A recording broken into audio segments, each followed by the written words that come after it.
I'm Leena Preston, Senior Technical Recruiter at Starpoint Technologies. 8 years in talent acquisition, starting in agency recruiting before moving corporate.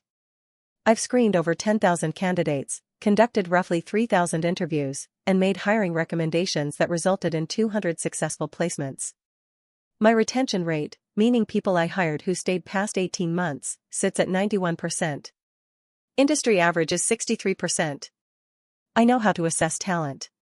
More importantly, I know how to spot red flags that other people miss or willfully ignore because they're desperate to fill a position. Starpoint was hiring for a director of engineering position. Critical role. This person would oversee 40 engineers across 3 product teams, manage a budget of $12 million annually, and report directly to the VP of Technology. Get it right, you accelerate product development and strengthen team morale. Get it wrong, you create toxic culture and watch your best engineers resign within 6 months. The stakes were significant. My manager, Claudia Winters, chaired the hiring committee. Claudia had been VP of Human Resources for 2 years, promoted from a regional HR manager role at a pharmaceutical company. She brought what she called a people-first philosophy to Starpoint, which in practice meant prioritizing likability over competence and confusing charm with leadership capability. We'd clashed before.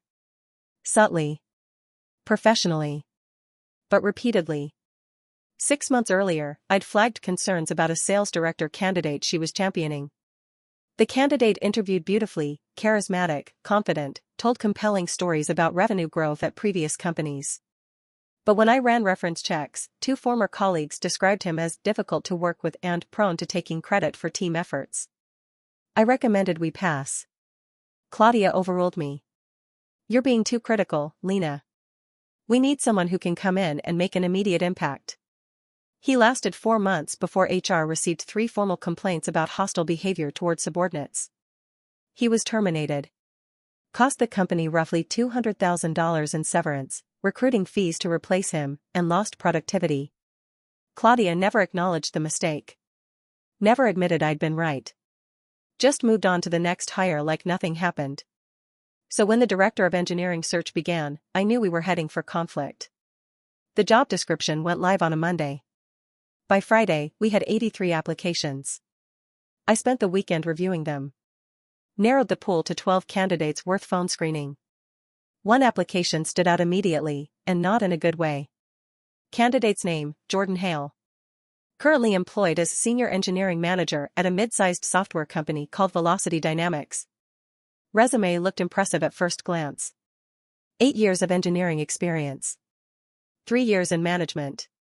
Claimed responsibility for leading high-performing teams to deliver critical infrastructure projects ahead of schedule. But the details didn't align. His resume listed 5 different companies in 8 years. That's an average tenure of 16 months per role. In tech, some movement is normal. People chase opportunities, better compensation, more interesting problems. But 5 companies in 8 years suggests either bad luck or a pattern of burning bridges. I dug deeper. Checked his LinkedIn profile. Looked at recommendations, he had 12, which seems substantial until you notice 11 were from individual contributors on teams he supposedly managed, and only 1 from a peer or superior. The language was generic. Jordan was great to work with. Collaborative team member. Nothing about his leadership impact or strategic contributions. I ran his name through my network. Reached out to 3 people I knew who'd worked at Velocity Dynamics in overlapping timeframes. 2 responded. First contact, Jordan's technically competent but struggles with delegation. Tends to micromanage, then blames team members when deadlines slip. Second contact, smart guy. Not a great manager. Lost 2 senior engineers on his team last year because they couldn't handle his management style. Red flags everywhere. I documented my findings. Prepared to recommend we pass on Jordan Hale during our initial screening meeting. That meeting happened on a Wednesday afternoon. Hiring committee consisted of Claudia, myself, the VP of Technology, a guy named Vincent Ortega. Wait, Vincent is on the forbidden list. Let me change that. The VP of Technology was named Ian Caldwell. No, Caldwell is also forbidden. Okay, the VP of Technology was named Ian Sutherland, and 2 senior engineers who would work closely with whoever we hired. I presented my screening results. Highlighted the 12 candidates I recommended for phone interviews. Mentioned Jordan Hale as someone I'd reviewed but was recommending we decline. Claudia interrupted. Why are we passing on Jordan? His experience looks solid.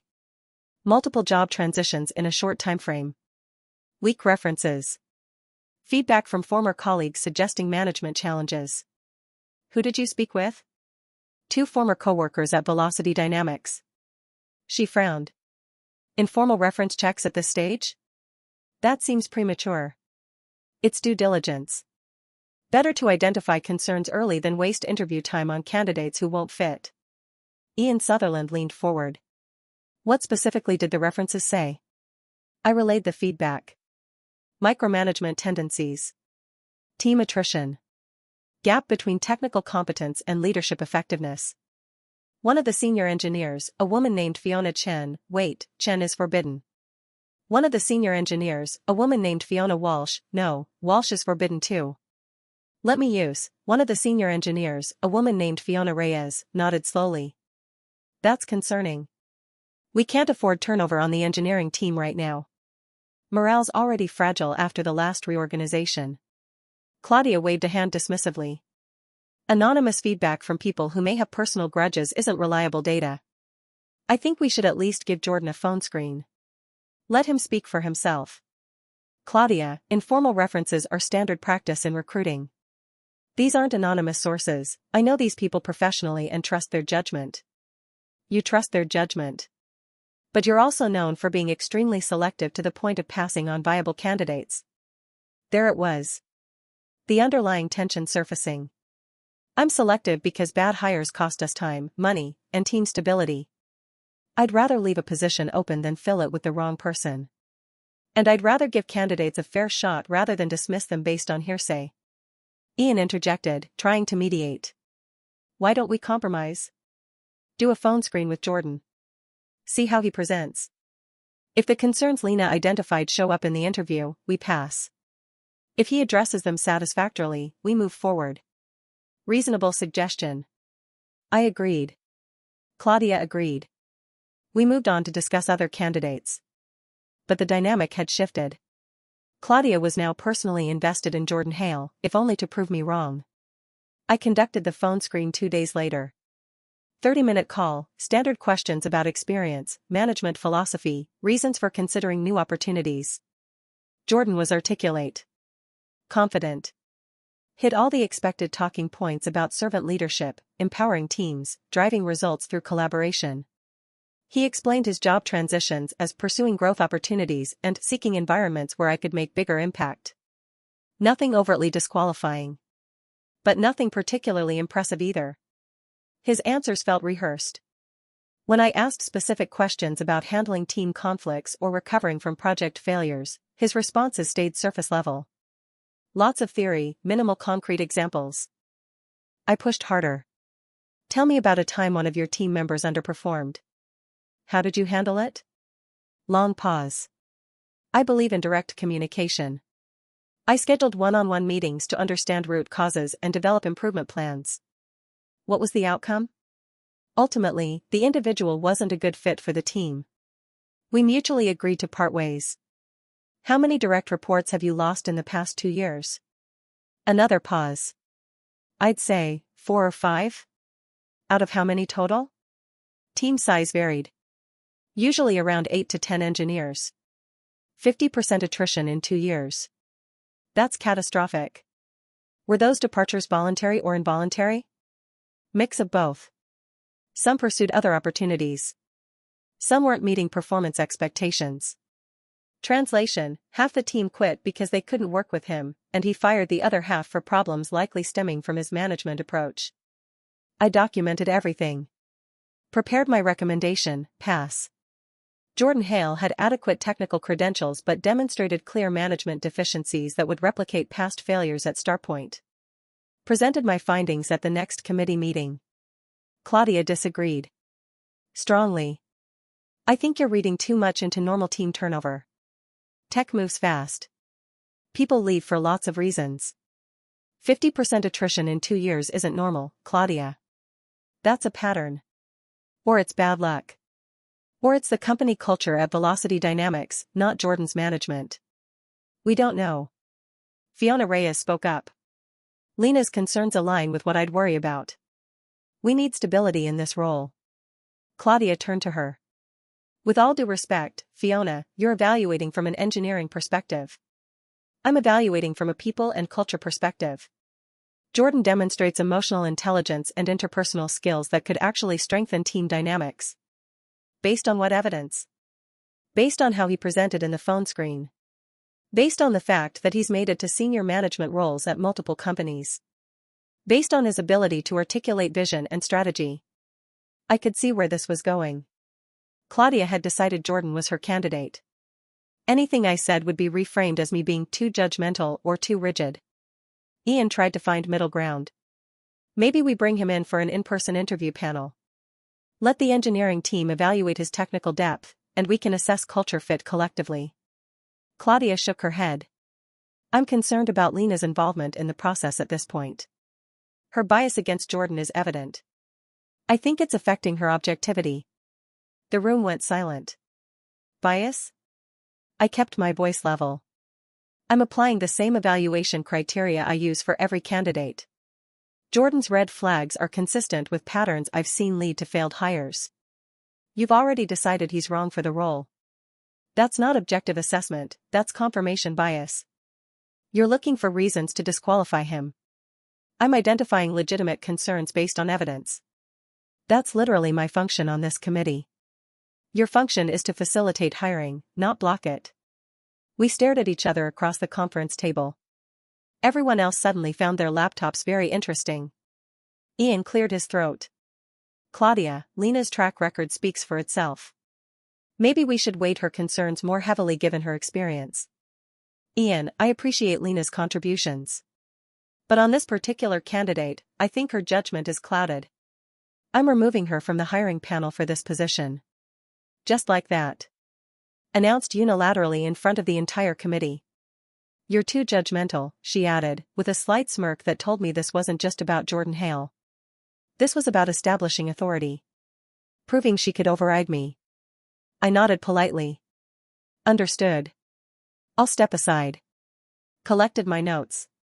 Left the conference room. Walked back to my desk with everyone's eyes on me. Here's what Claudia didn't understand, removing me from the panel didn't eliminate the problems I'd identified. It just eliminated the person who would force the committee to confront those problems.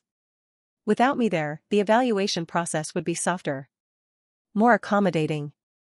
More susceptible to the exact biases that lead to bad hires, confusing articulateness with competence, charm with capability, competence with qualification. I knew what would happen next. Claudia would champion Jordan through the interview process.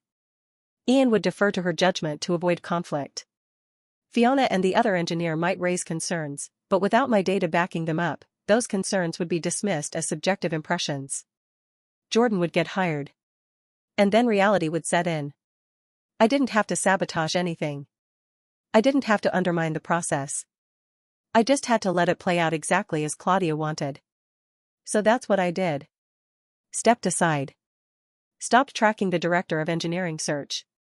Focused on other open positions. But I kept my documentation. Every note from the phone screen. Every reference check. Every red flag. Filed it all away in a folder labeled Jordan Hale, Engineering Director. Just in case. The interview process moved quickly without me involved. Jordan came in for a full-day panel interview. Met with engineering teams, presented his management philosophy, talked about his vision for scaling engineering operations. From what I heard through the office grapevine, he performed well. Came across as polished and strategic. Answered technical questions competently. Made a strong impression on most of the interviewers. Fiona remained skeptical. She cornered me in the break room 3 days after Jordan's interview. I don't trust him, she said quietly. Something feels off. He talks a good game, but when I asked about specific architectural decisions he'd made, his answers were vague. Like he knew the vocabulary but not the underlying principles. Did you voice that concern in the debrief? I tried. Claudia shut it down. Said I was overthinking it and that we need someone who can lead, not someone who needs to code alongside the team. That's technically true. Directors shouldn't be in the weeds coding. But they should understand the technical trade-offs well enough to make informed decisions. Jordan doesn't. He's a manager who used to be an engineer, not an engineering leader. I understood the distinction. It's subtle but critical. Engineering leadership requires maintaining technical credibility while focusing on strategy, people development, and organizational design. Managers who lose touch with technical reality make poor decisions that engineers don't respect. What did Ian say? He's torn. Sees my concerns but also feels pressure to fill the role. We've been searching for 4 months. The team needs leadership. Better to wait for the right person than rush the wrong one. She laughed bitterly. Try telling Claudia that. 2 days later, Jordan Hale received an offer. He accepted immediately. Start date set for 3 weeks out. Claudia sent a company-wide announcement celebrating the hire. We're thrilled to welcome Jordan Hale as our new Director of Engineering. His proven track record of building high-performing teams and delivering complex technical initiatives will be invaluable as we scale. I read the announcement. Said nothing. Sent a polite congratulatory message to Jordan welcoming him to Starpoint. Then I updated my calendar, marking 4 months from his start date. That's typically how long it takes for a bad leadership hire to fully reveal itself. First month, everyone's optimistic. Second month, minor friction starts appearing. Third month, patterns become undeniable. Fourth month, crisis. I gave Jordan 4 months. Turned out I was generous. Jordan started on a Monday in September. Spent his first week in onboarding, meeting teams, reviewing systems, understanding current projects and roadmaps. Week 2, he began attending sprint planning meetings and stand-ups. Started asking questions about development processes and engineering practices. Week 3, he announced changes. First change, implementing daily status reports. Every engineer would submit end-of-day summaries documenting what they'd accomplished, what they were working on, and any blockers they faced. Engineers hated it immediately. Felt like micromanagement disguised as transparency. Second change, requiring approval for all technical design decisions above a certain complexity threshold.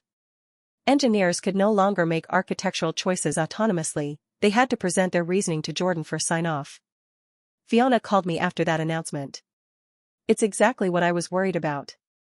He doesn't trust the team to make decisions. We hired senior engineers specifically because they can operate independently. Have you raised this with Jordan? I tried. He said it's about ensuring alignment and consistency across teams.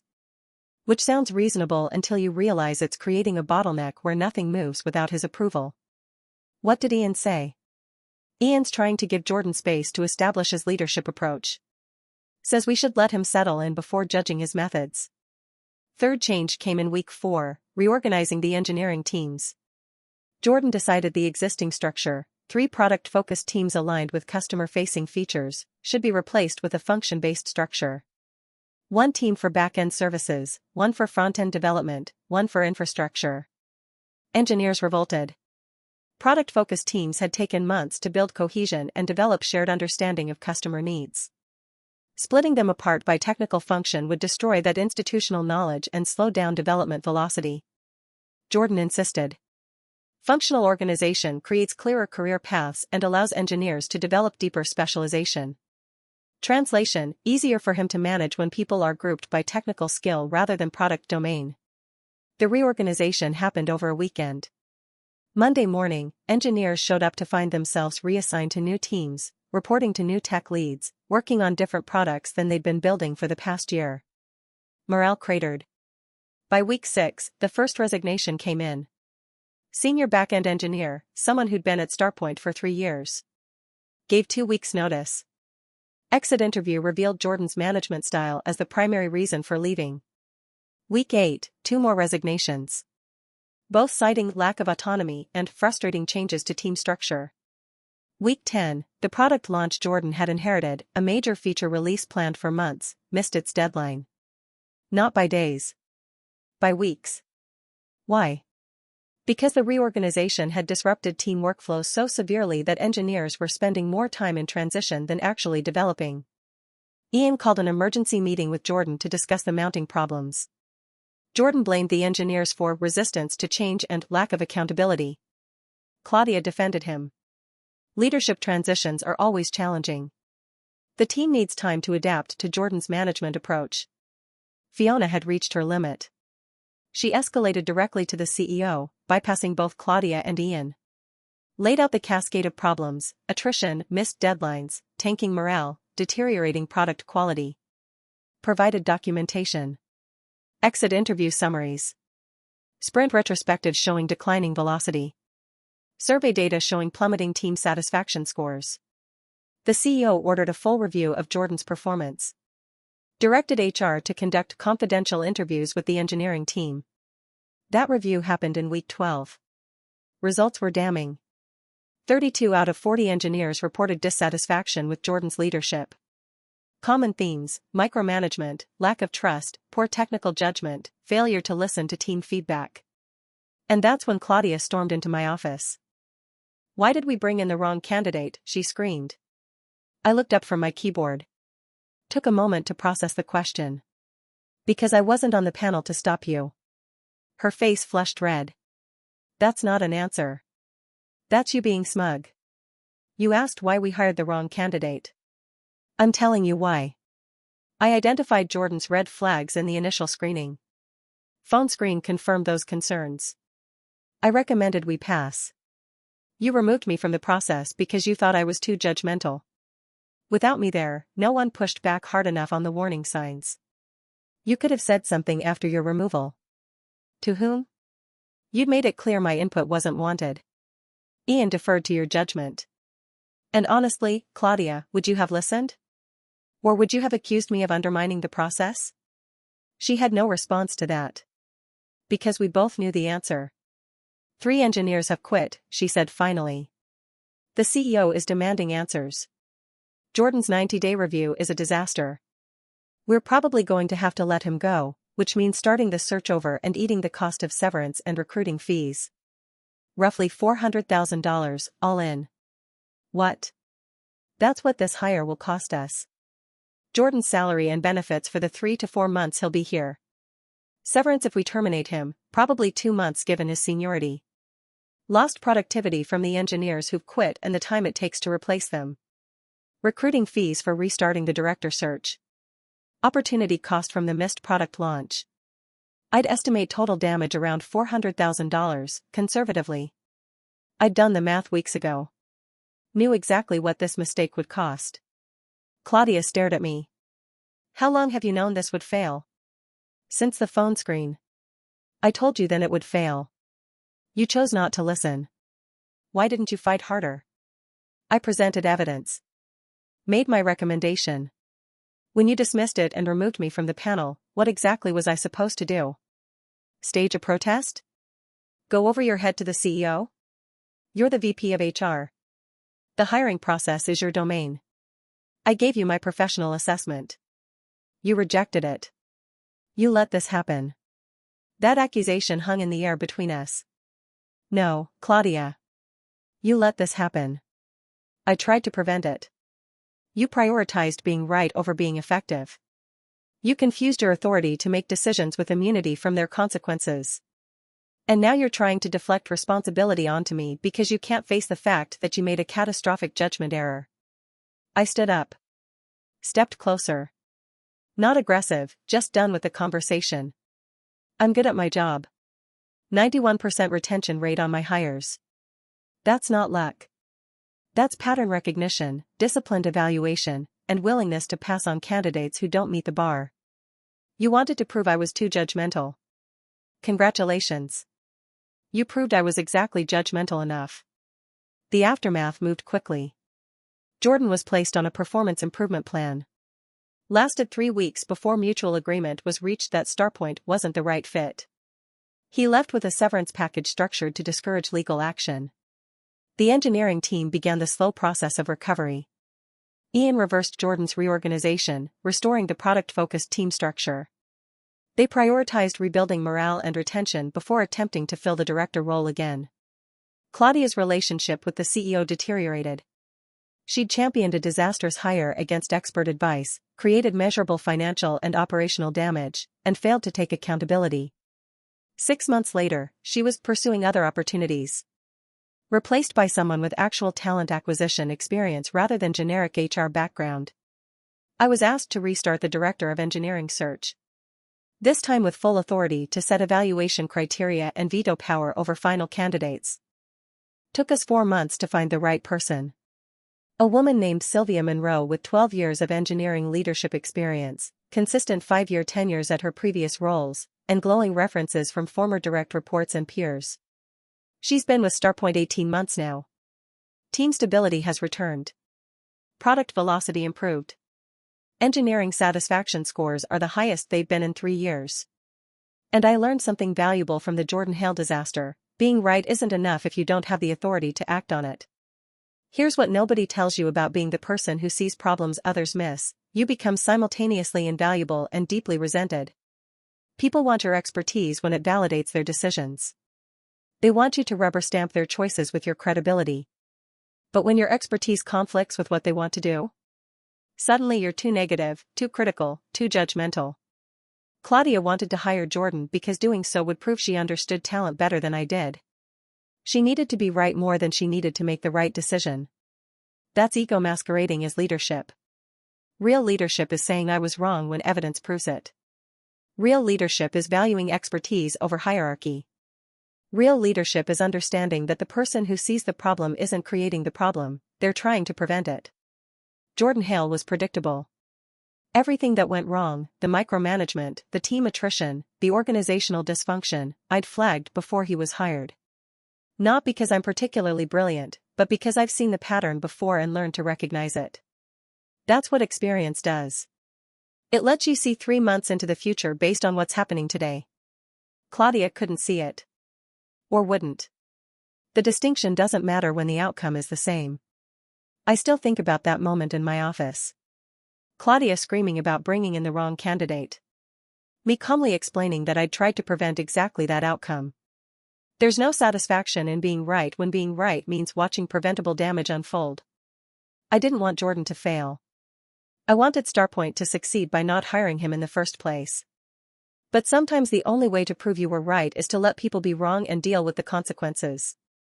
Claudia learned that lesson the hard way. Cost her career. Cost StarPoint hundreds of thousands of dollars. Cost 3 engineers their faith in the company, leading them to quit. All preventable. All predicted. All ignored. Last week, I received a LinkedIn message from one of the engineers who quit during Jordan's tenure. He'd landed at a competitor, got promoted to senior staff engineer, was doing well. Wanted to say thanks, his message read. You tried to stop the Jordan hire. Wish they'd listened to you. Would have saved me a lot of frustration. I responded, appreciate you saying that. Hope you're happier where you are now. Much happier. But I learned something from watching how that played out. When experts raise concerns and get ignored, it's usually because someone in authority values being in charge more than being effective. Good reminder to pay attention when the person who knows more than me says something's a bad idea. Smart insight for someone in their late 20s. That's the real lesson. Not that I was right about Jordan, though I was. Not that Claudia was wrong to remove me from the panel, though she was. The lesson is simpler: when someone with deep expertise in their domain raises red flags, you ignore them at your peril. They're not being difficult. They're not being negative. They're seeing patterns you haven't learned to recognize yet. You can dismiss their concerns as being too judgmental. You can remove them from decision-making processes. You can prove you have the authority to override their recommendations. But you can't avoid the consequences of ignoring expertise just because it conflicts with what you want to hear. Claudia wanted Jordan to work out. Wanted it so badly she convinced herself the concerns I raised were really just personality conflict or excessive caution. Reality doesn't care what you want. It cares what's true. And the truth was evident from the beginning, for anyone willing to look. I looked. I saw. I warned. That's all I could do. The rest was up to people with more authority and less wisdom.